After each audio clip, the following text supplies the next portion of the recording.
మనం ఇంట్లో తినే పప్పులు ఎలా వస్తాయి, ఎలా చేస్తారో పిల్లలకు చూపించాలని ఇంట్లో పెసాలు విసురుతున్నప్పుడు మేము తీసిన వీడియో ఇది. వాళ్ళతో పాటు మేము కూడా విసురుతూ పప్పుని ఎలా మేకింగ్ చేస్తారో ఇంట్లో. షాప్ నుండి కొనుక్కొచ్చుకుంటే డైరెక్ట్ కొనుక్కొచ్చుకుంటాం. ప్రిపేర్ చేసేదానికి ఎంత టైం పడుతుంది, ఎన్ని డేస్ అయితే పప్పు తయారవుతుందో పిల్లలకి ఇక్కడ వివరిస్తూ వాళ్ళతో చేపించిన. చాలా బాగుంటుంది ఇలా పెసరపప్పుని విసురుతూ ఉంటే. మీరు ఎప్పుడైనా చేశారా? పిల్లలు కూడా చేస్తామని ఇష్టపడి వాళ్ళు కూడా చేస్తున్నారు. మీరు పొట్టు పెసరపప్పు వాడతారా ఇంట్లో? షాప్లో తీసుకొచ్చింది వాడతారా? పెసాలతో పెసరట్టు చేయండి, చాలా బాగుంటుంది, హెల్తీ కూడా. నేను ఎక్కువగా చేస్తాను. పెసరపప్పు మంచిది కూడా హెల్త్కి. ఈరోజు మధ్యాహ్నం ఇలా విసురుతూ ఉంటే మేము కూడా వెళ్ళి విసురుతూ పిల్లలకి చెప్తూ వాళ్ళతో కూడా చేపించాను.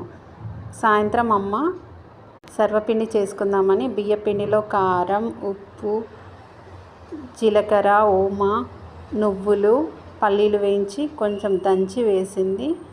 ఉల్లిగడ్డలు సన్నగా కట్ చేసి వేసింది. పెసరపప్పు, శనగపప్పు నానబెట్టి వేసింది. కరివేపాకు కూడా కట్ చేసి వేసింది. ఇంట్లో ఎక్కువ మంది ఉంటే ఇట్లా పెద్ద క్వాంటిటీలోనే చేస్తారు.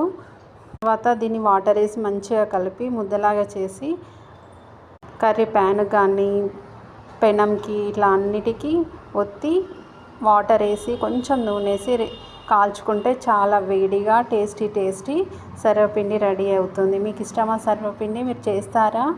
మా ఇంట్లో రెగ్యులర్గా చేస్తాము మేము వెళ్ళినప్పుడు. ఈమెంది అన్ని పాతకాలం వంటలు చూపిస్తుంది అనుకుంటారా? ఇంటికి వెళ్ళినప్పుడు మేము ఇవే తింటాము అక్కడ. ఎందుకంటే ఇక్కడ మాకు బియ్యపిండి రెగ్యులర్గా దొరకదు. అక్కడికి వెళ్ళినప్పుడు ఇవన్నీ ఇష్టంగా చేసుకొని తింటాము. ఇది మా ఇంట్లో ఆవు, దాని దూడ. పిల్లలందరూ దాంతో ఎంత ముద్దుగా ఆడుకుంటారో, దాన్ని ముద్దు ఆడతారు. Please subscribe.